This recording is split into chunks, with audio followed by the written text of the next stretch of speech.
is another guy that's entangled in the entire sex trafficking, human trafficking situation that also connects to the Clintons and the DNC and all of Schiff and Desta and all these people. Let people know who Ed Buck is and where he's from. So Ed Buck is one of the largest donors to the Democratic Party. He's donated thousands of dollars, like Epstein did, to Barack Obama, Hillary Clinton, Gavin Newsom, Adam Schiff, Ted Lieu. Buck basically was always around with glamorous dinner parties and fundraisers for the DNC. Well, it turns out Buck is a serial killer. Young black men and black children, boys, he would pick them up, usually homeless or people that were drug addicts. He would entice them into sexual games.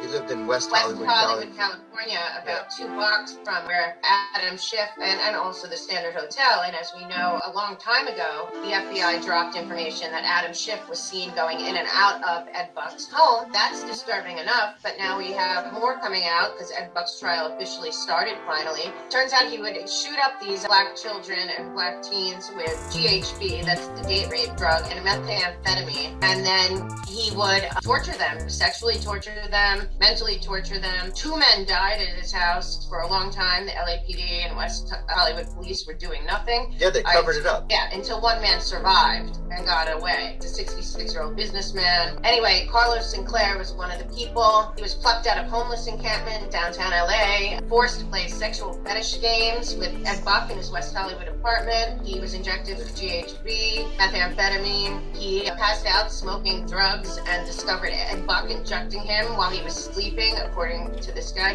When he woke up, Ed Buck was sitting on him, facing him, injecting him with crystal meth. Buck said, "Don't move, there's a needle in your arm." Carlos said he felt violated. On one occasion, he says that Ed Buck said, "I don't need another N-word on my couch, dead." Then he went on in 2017, Jamel Moore was held against his will at Ed Buck's place, shot up with drugs, died. Buck repeatedly slapped Sinclair in the face so hard it loosened his teeth. He lit Sinclair's genitals on fire, slapped his penis, sadomasochistic methods that many witnesses that they've interviewed have similar stories about Buck's abuse. Sinclair was paid $500, according to his testimony. Buck found participants on gay men's dating sites, in homeless encampments and shelters in Los Angeles. This went on for many, many years. This is only the tip of the iceberg, and meanwhile he was gallivanting with Adam Schiff, all the California Democrats, Ted Lieu and him, many pictures of them, Swalwell and him. He gave lots of money to Hillary Clinton. Ed Buck, basically at this point, he proceeded fetishes to give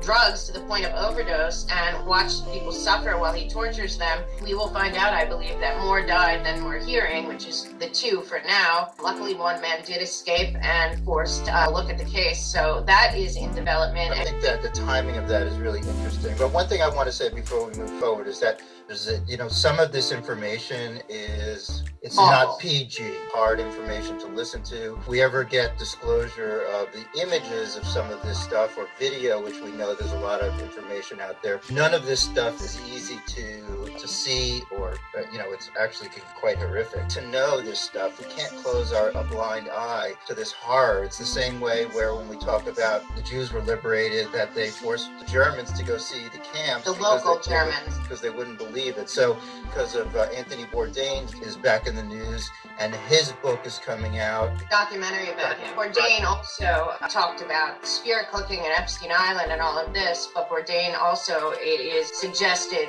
was a whistleblower on what was going on in West Hollywood in this child sex abuse ring and this abuse of young black boys within this circle that included Ed Buck. We can't say that for sure. It's been speculated that Bourdain did know a lot about both that, Epstein Island, spirit cooking, and his tweets about Hillary Clinton and all of that, and mysteriously was found dead, hanging like a bunch of other people, oddly enough, on his doorknob. The good piece of news is we've seen a ton of arrests bust this week in Arizona, a lot of nefarious stuff going on in Arizona all through these years of child sex trafficking, child sex crimes. A giant bust happened in Germany, another giant bust in Ukraine have been covered up, but 40 people arrested for child sex trafficking, child sex crimes in Arizona just in the last few days. There was one in New Jersey a few days ago, a week ago or so. 75, I believe, people were arrested in Jersey.